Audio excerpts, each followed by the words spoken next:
They say wealth is power, and by that measure, Mansa Musa was the most powerful man the world had ever seen. Not Bezos, not Musk, not Rockefeller, a king from West Africa who lived 700 years ago. His empire, Mali, was no desert backwater. It was a golden heartbeat in the center of Africa. Its rivers shimmered with dust from the earth's richest gold mines. Its markets brimmed with salt, ivory, cola nuts, and scholars, and Musa controlled it all.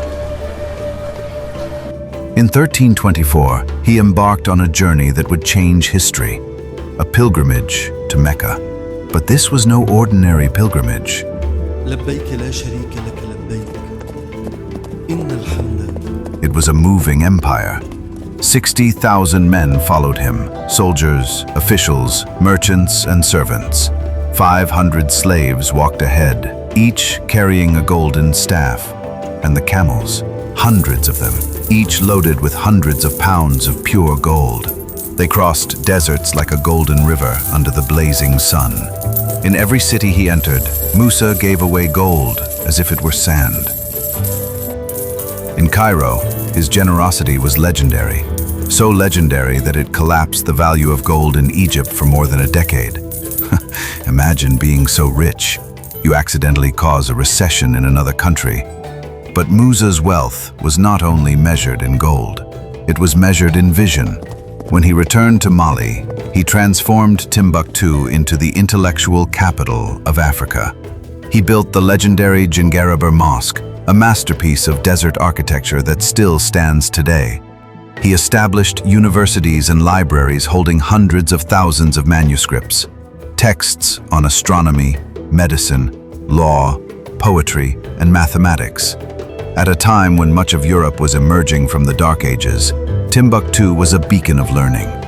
The Mali Empire under Musa stretched from the Atlantic coast to deep into the Sahara, commanding the trade routes that carried gold, salt, and knowledge across Africa and beyond. He proved that African kingdoms were not shadows in history, but centers of culture, wealth, and innovation. And yet, in Western history books, Mansa Musa is often reduced to a passing name, because telling the story of a king richer than any European ruler and an Africa more advanced than much of Europe disrupts the narrative they want remembered. Historians estimate Musa's wealth at the modern equivalent of over $400 billion, more than any modern billionaire, more than any king, emperor, or conqueror in history. But Musa's greatest legacy is not in gold. It's in the reminder that true wealth is not just in what you keep, but in what you give.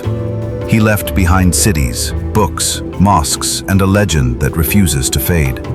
So when they tell you Africa was always poor, remember the man who made gold rain from the sky. And remember this, the richest man in history was an African king.